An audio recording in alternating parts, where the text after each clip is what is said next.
ये क्राइम और दूसरी तरफ क्राइम पर पॉलिटिक्स। दरअसल डीजीपी और बीजेपी आमने सामने नजर आ रहे हैं क्राइम की स्थिति पर। आज डीजीपी ने प्रेस कॉन्फ्रेंस की, मीडिया से मुखातिब हुए और कहा कि क्राइम अंडर कंट्रोल है, राजस्थान में हालात बेहतर हैं।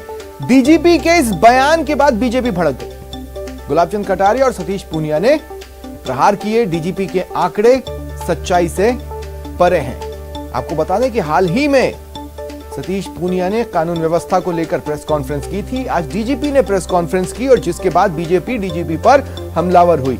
राजस्थान में डीजीपी एमएल लाठर के बयान के बाद सियासी बयानबाजियां आ रही हैं। अपराधियों को सजा दिलाने और महिला अत्याचारों की जांच के मामले में राजस्थान की स्थिति देश भर की तुलना में बेहतर डीजीपी ने बताई, जिसके बाद बीजेपी भड़क गई और प्रदेश में छोटे बच्चियों के रेप की वारदातों में वृद्धि की बात कहे डीजीपी पर हमला बोला।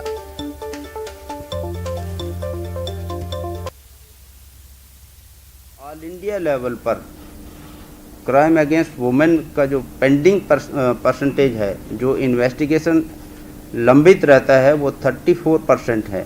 हमारे यहाँ क्योंकि एक स्पेशल यूनिट बनाई गई है हर एक ज़िले में, ये पेंडिंग परसेंट हमारा केवल 9% है।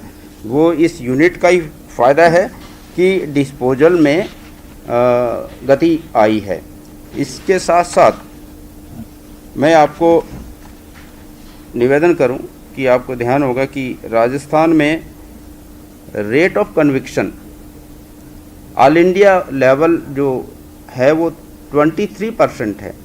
केवल 23% ही कन्विक्शन रेट है क्राइम अगेंस्ट वुमेन में। हमारे यहाँ ये 45% है।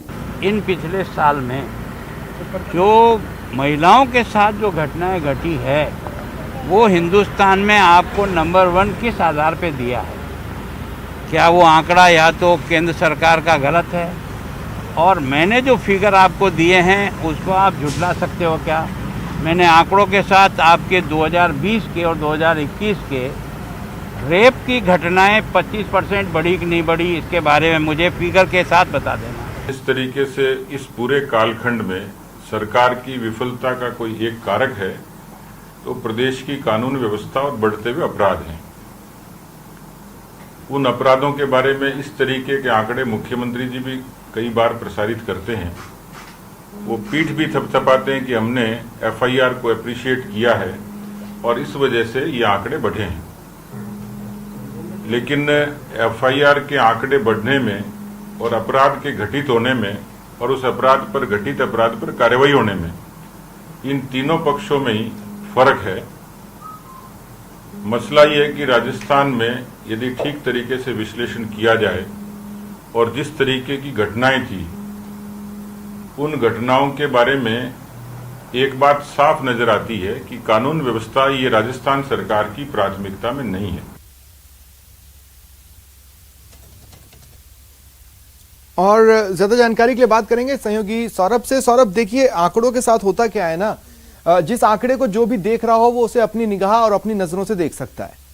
इस वक्त आंकड़ों पर बयानबाजी चल रही है। यह बात सही है कि रेट हाई है। आपने और हमने भी कुछ दिनों पहले इस बात को डिस्कस किया था कि पिछले साल लॉकडाउन के दौरान और इस साल लॉकडाउन के दौरान भी केसेस की संख्या में काफी बढ़ोतरी देखने को मिली। जाहिर है बयानबाजियां होंगी, पॉलिटिक्स होगी। जी बिल्कुल। देखिए, जिस प्रकार से आज डीजीपी मीडिया के सामने आए और फिर उन्होंने तमाम तरह के जो आंकड़े हैं वो सामने रखे हैं, लेकिन ये बात भी साफ है कि हाल के करीब 1.5 महीने के दौरान ही किस प्रकार की वारदातें जो है वो सामने आई हैं। चाहे झुंझुनू हो, नवलगढ़ हो, अलवर हो, जयपुर हो, इन तमाम इलाकों में जो है वो महिला अत्याचार, रेप की घटनाएं जो है वो उन्होंने खुद नहीं माना कि इस प्रकार की वारदातें हुई हैं। हालांकि उनका ये कहना था कि हमने जो है वो कन्विक्शन बहुत जल्दी करवाया है और इन तमाम मामलों में आरोपियों को सजा भी हो चुकी है। इस प्रकार की बात जो है वो उन्होंने कही है। लेकिन ये बात साफ है कि जिस प्रकार के मामले सामने आए उसके बाद पॉलिटिक्स भी इस मामले में लगातार हो रही है और बयानबाजी भी इसको लेकर सरकार को घेरा भी जा रहा है।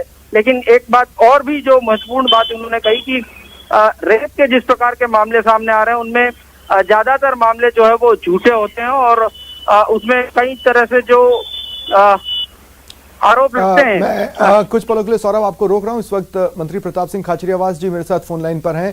प्रताप सिंह जी, आज डीजीपी ने पेंडेंसी को लेकर मीडिया से बातचीत की कि हमारी पेंडेंसी काफी बेहतर है देश भर के आंकड़ों के हिसाब से। अब बीजेपी कह रही है कि एक के बाद एक जो क्राइम सामने आ रहा है वो तो प्रदेश भी देख रहा है, स्थिति थोड़ी चिंताजनक तो है। देखिए, भारतीय जनता पार्टी के साथ दिक्कत ये है कि एक के बाद एक आंकड़े आ रहे हैं। बीजेपी के साथ प्रॉब्लम ये हो गई कि बीजेपी अपनी असफलताओं से दबे जा रही है। भारतीय जनता पार्टी जो गैस सिलेंडर, पेट्रोल, डीजल की महंगाई है, महंगाई के मुद्दे पर चुनाव लड़ा, तो अब वो कानून व्यवस्था को लेकर जिस तरह का झूठ बोलती है उसको पूरा देश, पूरा राजस्थान जानता है। हमारी स्थिति यूपी, बिहार, हरियाणा, इनके जितने राज्य उनसे 100 गुना अच्छी है। और डीजीपी आंकड़े देते हैं तो इनके समझ में नहीं आते। यहाँ पे क्राइम पूरी दुनिया में बढ़ रहा है, देश में बढ़ रहा है। क्राइम रोकना हम सबकी जिम्मेदारी है, सरकार की भी जिम्मेदारी है उतनी बीजेपी की। बीजेपी भी केंद्र सरकार में बैठी है। भारतीय जनता पार्टी जो जिस तरीके से जन आशीर्वाद यात्रा लेकर निकली है इसलिए निकली है क्योंकि जनाधार खिसक रहा है, इसलिए खुद के पास तो कहने के लिए कुछ है नहीं। लेकिन प्रॉब्लम ये हो गई कि कांग्रेस की गहलोत सरकार, अलवर में, झुंझुनू में कांग्रेस की गहलोत सरकार अपने वादों का पूरा घोषणा पत्र का 64% वादे पूरे होने का हिसाब किताब देती है। ये भी अपना हिसाब किताब दे। डीजीपी बोले कानून व्यवस्था को लेकर कोई भी आंकड़े दे, आंकड़े बीजेपी तय नहीं करती। आंकड़े कानून व्यवस्था राजस्थान की जनता जो हमको सुन रही है वो जानती है। राजस्थान की कानून व्यवस्था भारतीय जनता पार्टी के राज्यों से 100 गुना अच्छी है और बहुत अच्छी कानून व्यवस्था है राजस्थान। तो आज जब डीजीपी पेंडेंसी को लेकर बोल रहे हैं, मैं ये पूछना चाहता हूं कि क्या ये इस कड़ी में है कि वो अब हर महीने मीडिया से मुखातिब होकर महीनेवार स्थिति बताएंगे, या फिर वो बस एक रैंडम, चूंकि 2-3 दिन पहले हमला हुआ इसलिए? उस वक्त मैंने बता दिया था कि वो जो कटारिया जी बोले थे वो इसलिए बोले थे कि कटारिया जी को तो खुद को ध्यान ही नहीं रहता कि वो क्या बोलते हैं। उन्होंने तो ये भी कह दिया था कि भारतीय जनता पार्टी नहीं होती तो भगवान राम समुद्र में होते। जो भगवान राम के लिए कह सकते हैं, जिनके नाम से, भगवान राम के नाम से तो पत्थर तैर गए थे। बीजेपी भगवान राम का नाम लेकर यहाँ तक पहुंची, भगवान राम को ही खुद से छोटा बता रही है, खुद को बड़ा बता रही है। इसलिए बीजेपी जो आंकड़े प्रस्तुत करती है तो झूठ का पुलिंदा था। जब वो बोले झूठे आंकड़े थे बिल्कुल। आज जब डीजीपी बोल गए तो अब डीजीपी हर महीने बोलेंगे नहीं बोलेंगे, ये काम डीजीपी का काम है बताना, ये काम मेरा नहीं है। ये तो डीजीपी बताएंगे। लेकिन मैं इतना कह सकता हूँ, बीजेपी के पास ना तो विपक्ष की भूमिका राजस्थान में निभा पाई 2.5 वर्ष तक, ना केंद्र की सरकार से पूरी ऑक्सीजन राजस्थान को दिलवा पाई।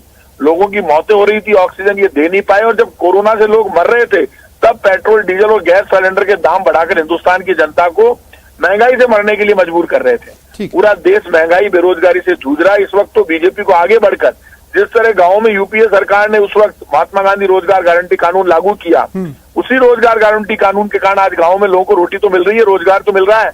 अब इनको शहरों में रोजगार गारंटी कानून मोदी सरकार को लागू करना चाहिए। शुक्रिया। बातें करने से काम नहीं होगा, काम करना। बहुत बहुत शुक्रिया आपका मेरे साथ जुड़ने के लिए और अपनी बात रखने के लिए। और सौरभ, आपका भी।